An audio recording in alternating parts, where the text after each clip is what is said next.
지금부터 제2차 국정감사 대책회의를 시작하겠습니다. 먼저 우리 김태년 대표의 모두 발언이 있겠습니다. 민주당은 주식 양도소득세 대주주 요건 완화와 관련해서 많은 국민들의 의견을 듣고 있습니다. 이 문제에 대해서는 당과 정부가 종합적인 검토를 하고 합리적인 방안을 마련한 후에 최종 시행 방침을 결정할 것이라는 점을 말씀을 드립니다. 당정협의 전까지 국민의 의견을 충분히 듣겠습니다. 대주주 요건 10억을 3억으로 낮추기로 결정한 것은 2017년의 일입니다. 대주주의 요건을 50억, 20억, 10억으로 낮춰온 것은 소득이 있는 곳에 과세한다는 원칙을 실현하기 위해서였습니다. 그런데 그 사이 변경된 사정이 있습니다. 올해 6월에 정부에서 금융세제 선진화 방안을 발표했습니다. 그 안에는 2023년부터 모든 주식 투자자에게 양도소득세를 걷는 내용이 포함되어 있습니다. 모든 주식 투자자에게 증권거래세를 걷고 대주주에게만 양도세를 걷는 현행 제도에 근본적인 변화가 생기는 것입니다. 2년 후면 양도세가 전면 도입되는 만큼 대주주 요건 완화는 달라진 사정에 맞춰서 재검토가 필요합니다. 2년 뒤 전면 시행될 새로운 과세 체계의 정비에 힘쓰는 것이 효율적이라는 의견도 많습니다. 그리고 내년에 3억으로 대주주 요건을 완화했을 때 금융시장에 미칠 영향을 더 살펴봐야 합니다. 저금리와 풍부한 유동성으로 인해 자산시장 규모가 커졌는데 대주주 기준을 낮추는 것이 타당한가에 대한 우려도 있습니다. 또한 코로나 위기 극복을 위해 자본시장 활성화를 추진하는 정부 정책 기조와 부합하는지도 검토해야 합니다. 정책은 물론 일관성이 있어야 합니다마는 상황 변화와 현장 수용성도 못지않게 중요합니다.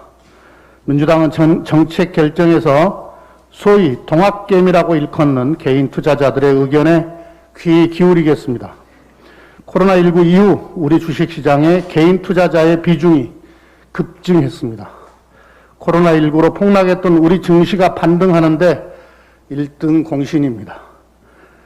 민주당은 여론을 충분히 수렴한 후에 조속한 시일 내에 당정 협의를 통해 관련 정책을 결정하겠다는 말씀을 드립니다. 어제 국정감사에서 나온 여러 가지 좋은 정책 점검과 제안들에 대해서 제가 다시 한번 말씀을 드리고자 합니다. 수소차와 전기차 등 친환경 모빌리티는 그린 뉴딜의 핵심 사업입니다. 유럽과 중국은 앞으로 15년 후 모든 내연 기관차의 판매 금지를 선언했습니다.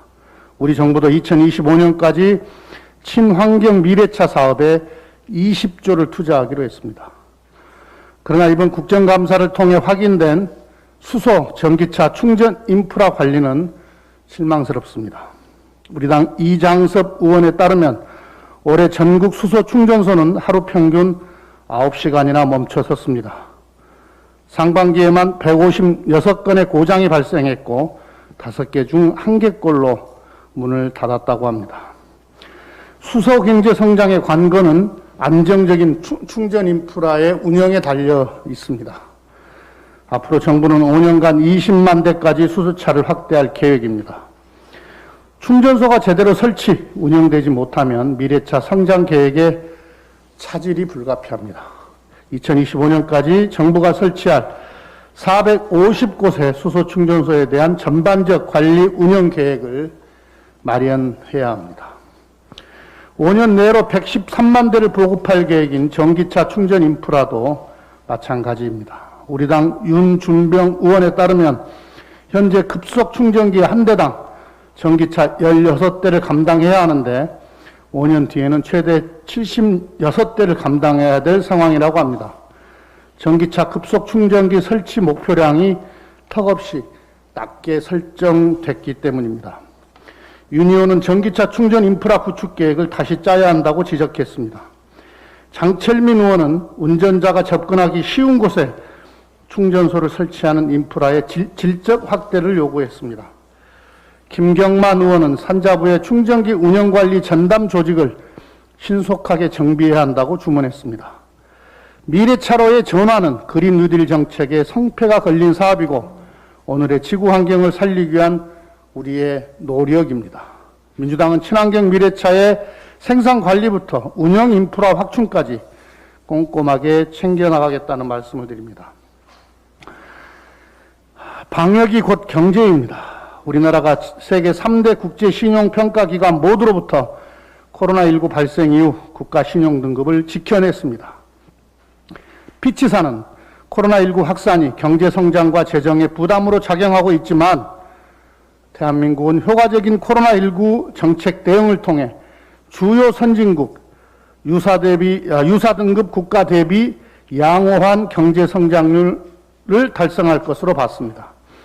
피치사의 국가 신용등급 전망 유지 결정은 코로나19에 따른 세계경제 침체로 사상 최다 수준인 107개 국가의 국가 신용등급 전망이 하향 조정되고 있는 가운데에서도 한국 경제에 대한 대외 신인도를 재확인했다는 데 의미가 큽니다. 빌 게이츠는 한국이 코로나 대응 과정에서 보건과 경제 사이의 균형을 가장 잘 잡은 나라라고 평가하기도 했습니다. 국민과 함께 이루어낸 성공적인 방역의 결과입니다. 코로나 방역은 한순간의 방심과 허점에 무너지는 특징이 있습니다. 국민의 희생과 인내로 어렵게 지켜온 방역이 신천지 사태와 8.15 광화문 집회로 한순간에 뚫렸던 뼈아픈 경험이 있습니다. 지금 방역을 무너뜨리는 가장 큰 위협 요인은 극우단체의 도심 집회입니다. 내일 한글날 극우단체는 2,000명 규모의 군중집회를 열겠다는 뜻을 굽히지 않고 있습니다. 국가의 방역 체계를 무너뜨리고 국민의 위협을 가하는 집회를 기어이 열고야 말겠다는 극우단체의 행태를 이해할 수도 없고 용납할 수도 없습니다. 이 고비를 넘겨야 경제가 반등되고 일상을 회복할 수 있습니다. 민생을 지키고 경제를 살리기 위해서라도 광화문 집회는 원천 차단돼야 합니다. 광화문 차벽은 국민의 생명과 안전을 지키는 방역의 최후 안전선입니다. 민주당과 문재인 정부는 헌법과 법률이 부여한 권한을 집행하여 국민의 생명과 안전을 최우선으로 사수하겠습니다. 극우단체와 야당은 한글 창제의 의미인 애민 정신을 되새겨보기를 바랍니다. 국민의힘도 극우단체를 두둔하는 데 급급하지 말고 정부 방역에 적극 협조해 줄 것을 요청합니다. 이상입니다. 다음은 한정의 정책위